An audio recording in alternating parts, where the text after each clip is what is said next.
بسم اللہ الرحمن الرحیم۔ نوجوان سعید بن عامر جمحی ان ہزاروں انسانوں میں سے ایک تھا جو سرداران قریش کی دعوت پر مکہ سے باہر مقام تنعیم پر صحابی رسول حضرت خبیب بن عدی رضی اللہ تعالیٰ عنہ کے قتل کا تماشا دیکھنے کے لیے اکٹھے ہوئے تھے، جن کو کفار نے غداری سے گرفتار کیا تھا۔ وہ اپنی بھرپور جوانی اور پرجوش شباب کے بلبوتے پر مجمع کو دھکیلتا اور اس میں سے اپنے لیے راستہ بناتا ہوا ابو سفیان بن حرب اور صفوان بن امیہ جیسے رؤساء قریش کے پہلو بہ پہلو جا کھڑا ہوا، جو اس مجمع میں نمایاں مقام پر کھڑے تھے۔ اس طرح اسے اس بات کا موقع ملا کہ وہ قریش کے قیدی کو دیکھ سکے جو وہاں پابئی زنجیر لایا گیا تھا، جس کو قریش کی عورتیں، بچے اور جوان دھکیلتے ہوئے موت کے میدان کی طرف لا رہے تھے، تاکہ اسے قتل کر کے محمد صلی اللہ علیہ وآلہ وسلم سے انتقام لے سکے اور جنگ بدر میں مارے جانے والے اپنے عزیز و اقارب کا بدلہ چکا سکے۔ جب یہ زبردست ہجوم اپنے قیدی کو لیے ہوئے اس جگہ پر پہنچ گیا جہاں اس کے قتل کے لیے بنائی گئی تھی، تو نوجوان سعید بن عامر ایک جگہ رک کر ہجوم کے درمیان سے حضرت خبیب کو دیکھنے لگا۔ اس نے دیکھا کہ خبیب کو تختہ دار کی طرف لے جایا جا رہا ہے۔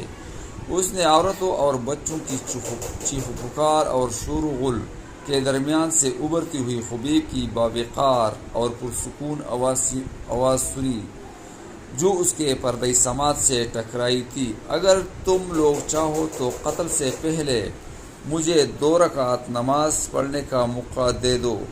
پھر سعید نے دیکھا کہ خبیب بن عدی نے قبلہ رو ہو کر 2 رکعتیں پڑھی۔ آہ، کیسی حسین اور کتنی مکمل تھی وہ 2 رکعتیں۔ پھر اس نے دیکھا کہ خبیب نے زعماء قریش کو مخاطب کرتے ہوئے کہا، واللہ اگر مجھے یہ اندیشہ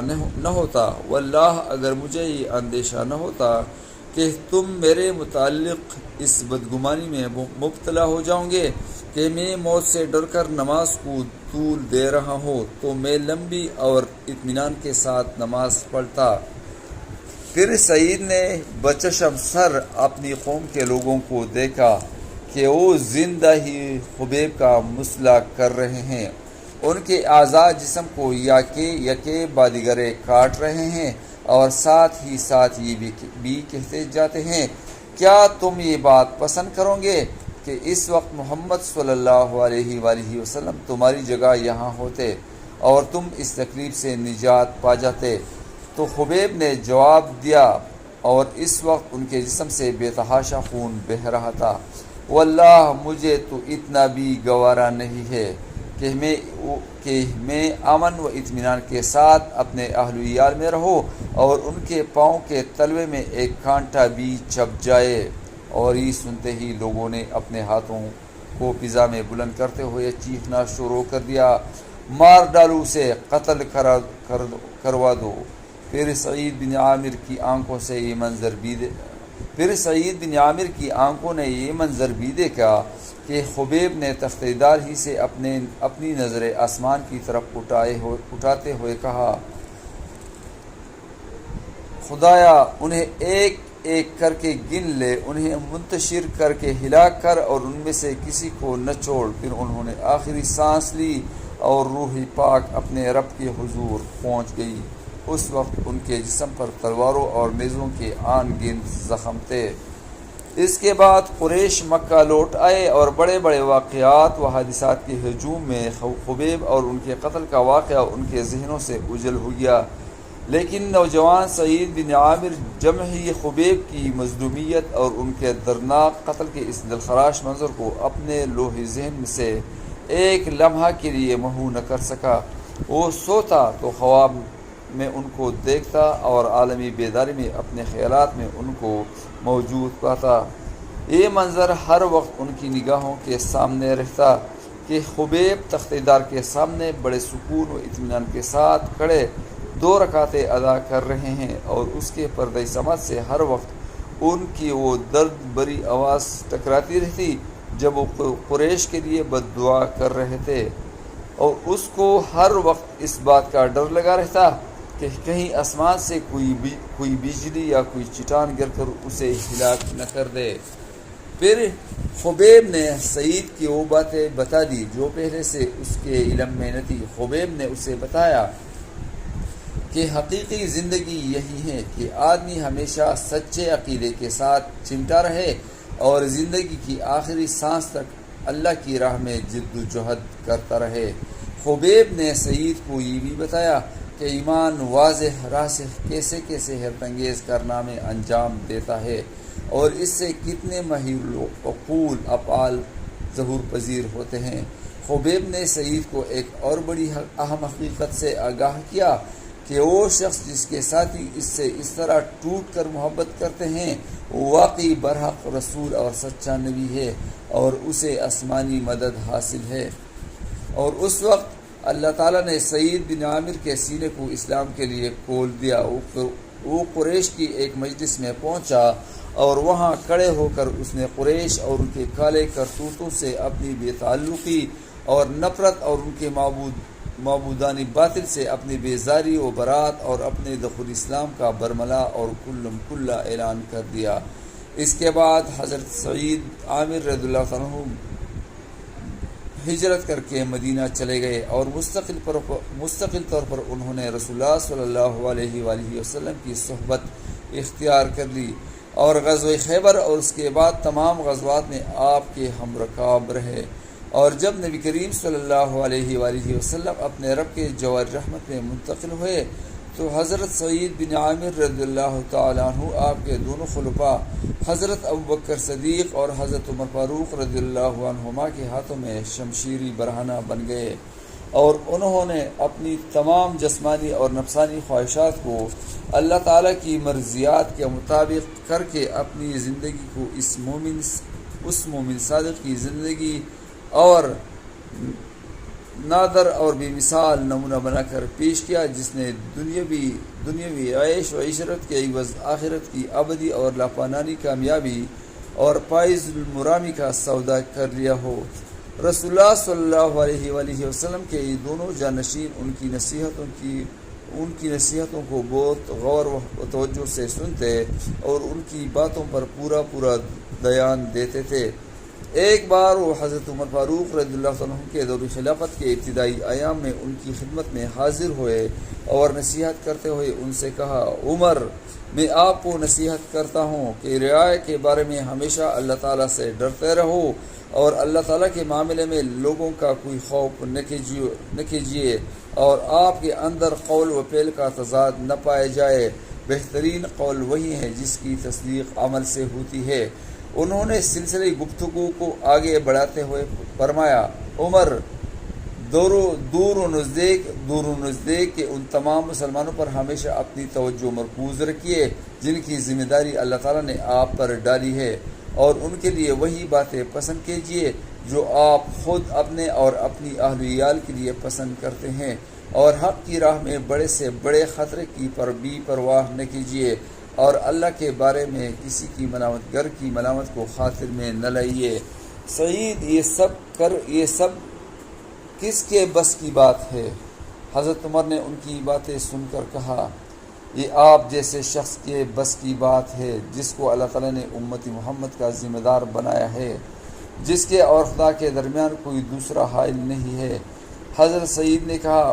اس گفتگو کے بعد خلیفہ حضرت سعید بن عامر رضی اللہ عنہ سے حکومت کی ذمہ داریوں کی ادائیگیوں کے سلسلے میں تعاون کی خواہش ظاہر کی۔ اس گفتگو کے بعد حضرت سعید بن عامر رضی اللہ عنہ سے حکومت کی ذمہ داریوں کی ادائیگی کے سلسلے میں تعاون کی خواہش ظاہر کی اور فرمایا، سعید، میں تم کو حمص کا گورنر بنا رہا ہوں۔ عمر، میں آپ کو خدا کا واسطہ دیتا ہوں، مجھے آزمائش میں نہ ڈالیے۔ حضرت سعید نے جواباً عرض کیا۔ ان کا یہ جواب سن کر حضرت عمر رضی اللہ عنہ نے قدر خفگی کا اظہار کرتے ہوئے فرمایا، خدا تمہارا بھلا کرے، تم لوگ حکومت کی باری ذمہ داریاں میرے سر ڈال کر خود اس سے کنارہ کش ہونا چاہتے ہوں۔ خدا کی قسم میں تم کو ہرگز نہیں چھوڑ سکتا۔ پھر حضرت عمر رضی اللہ عنہ نے حمص کی گورنری ان کے سپرد کرتے ہوئے فرمایا، میں تمہارے لیے تنخواہ نہ مقرر کر دو۔ امیر المؤمنین، مجھے اس کی ضرورت نہیں، بیت المال سے جو وظیفہ مجھے ملتا ہے وہ میری ضروریات سے فاضل ہے۔ حضرت سعید نے کہا اور حمص کے لیے روانہ ہوئے۔ اس کے بعد کچھ دنوں کے بعد اہل حمص کے کچھ قابل اور اعتماد لوگوں پر مشتمل ایک وفد حضرت عمر کی خدمت میں باریاب ہوا۔ حضرت عمر نے ان سے فرمایا کہ مجھے اپنے یہاں کے فقراء اور حاجت مندوں کے نام لکھ کر دے دو تاکہ میں ان کی ضروریات کی تکمیل کا کوئی بندوبست کر دوں۔ تعمیل حکم میں انہوں نے خلیفہ کے سامنے جو فہرست پیش کی، اس میں تھا پلا ابن پلا اور سعید بن عامر۔ سعید بن عامر کون؟ سعید بن عامر؟ حضرت عمر نے حیرت سے پوچھا۔ ہمارے گورنر ارکان وفد نے جواب دیا، تمہارا گورنر؟ کیا تمہارا گورنر فقیر ہے؟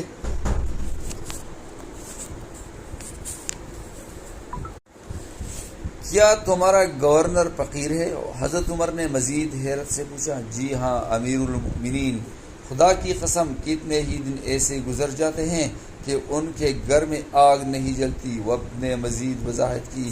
یہ سن کر حضرت عمر رضی اللہ تعالیٰ عنہ رو پڑے۔ وہ دیر تک روتے رہے حتیٰ کہ ان کی داڑھی آنسو سے تر ہو گئی۔ پھر وہ اٹھے اور 1000 دینار کی ایک تھیلی میں رکھ کر اسے ارکان وقت کے حوالے کرتے ہوئے فرمایا، سعید سے میرا سلام کہنا اور کہنا کہ امیر المؤمنین نے یہ مال آپ کے لیے بھیجا ہے تاکہ آپ اس سے اپنی ضرورتیں پوری کریں۔ وقت کے لوگ دیناروں کی وہ تیلی لے کر حضرت سعید کی خدمت میں پہنچے اور اسے ان کے سامنے پیش کیا۔ انہوں نے اس تیلی اور اس میں رکھے ہوئے دیناروں کو اپنے سے دور ہٹاتے ہوئے کہا، انا للہ و انا الیہ راجعون، جیسے ان کے اوپر کوئی بڑی مصیبت نازل ہوئی گئی ہو، جیسے ان کے اوپر کوئی بڑی مصیبت نازل ہو گئی ہو۔ آواز سن کر ان کی بیگم گھبرائی ہوئی ان کے پاس آئی اور بولی، سعید کیا بات ہے؟ کیا امیر المؤمنین کا انتقال ہو یا نہیں،